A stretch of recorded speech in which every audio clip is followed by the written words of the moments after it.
Hey, everybody. It's Miss Motivational Mogul Mindset. Ava Cherie, what's up? Came to give you a Food for Your Soul vlog.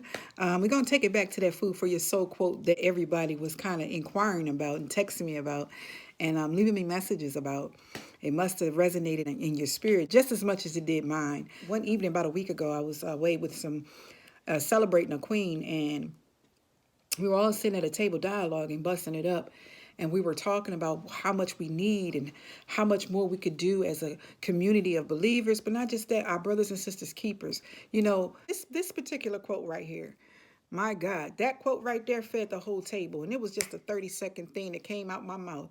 You know, we seek bigger portions on our plate. We ask God to endow us, enlarge our territory.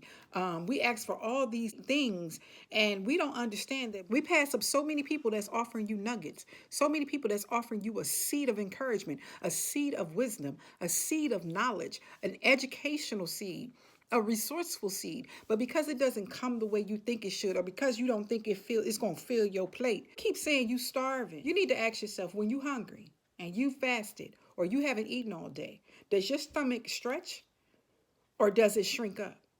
So while you asking and thinking that this little tidbit of what somebody's offering you is not enough, you need to get your sides together, because in order to enlarge your territory, you got to be responsible with what you have right now. It's in the word. He who is faithful and can be trusted with the least of things can be faithful and trusted with much.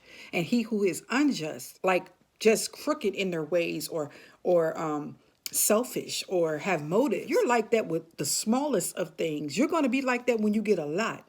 So be careful with what you ask for. And if you have to start in small portions, make sure you do what you need to do with those things. Make sure you do what you need to do and nurture and cultivate and develop. And more importantly, pay attention and pour into those things. Because a lot of times we asking for all this full portion and full measure, and we're asking for so much more all the time, and we're praying for it and we're seeking it. And when people just come with something that looks minute to you or small, you look at it like, I'm offended. But you don't know that seed sower was instructed and led in the spirit, and God said, go and drop that on that person and I'll do the rest.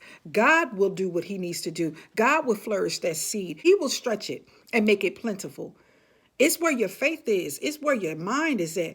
Get your mindset focused on the right things. Get your mindset focused on, if you have faith in a mustard seed, know what that really is, and get your sides together. So when your portion, your full portion comes, your blessings come, you'll have space enough to receive it. You'll have space enough to be trusted with it. Remember the times when you didn't have as much, and you be grateful. You be gracious towards others. You won't judge or condemn because you've now been there. You know you can go back there, but it's the difference in knowing what you're going to do with what you already have.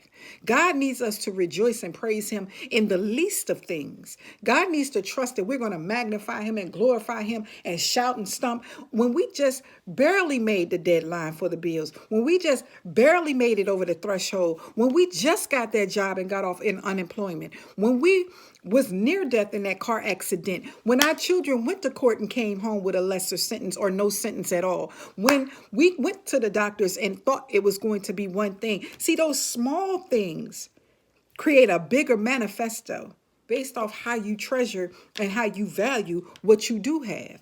Never minimize those things, and never minimize the messenger that brings the seed, baby. Because a seed in a field can flourish to multiply to a harvest.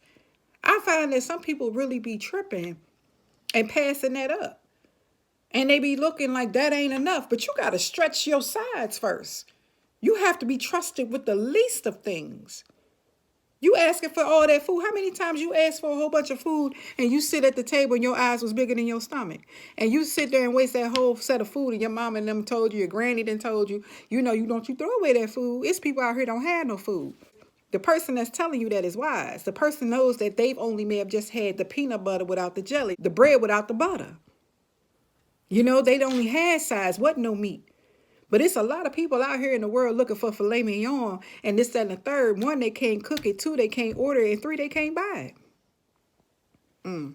You got to stop tripping and saying, oh, that's not going to do it.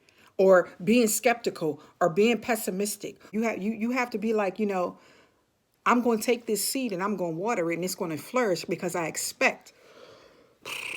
So, child, I had to release that. I hope y'all get it, got it, and gonna go with it and share it amongst your friends and your family. If you don't even just share the vlog, just share the quotes. Share the things that penetrate your spirit and your heart, and you be the teacher in your lifestyle, in your environment, in your social climate. You be the leader. Take advantage of these things as we sow and seed into one another. Gotta remember, God has to trust you with the least of things. You have to be just with the smallest of things, even when nobody's looking. And he will trust you with much. All right? Until next time, God's best to you, God's peace to you, and God's love to you. I'm Ava Cherie.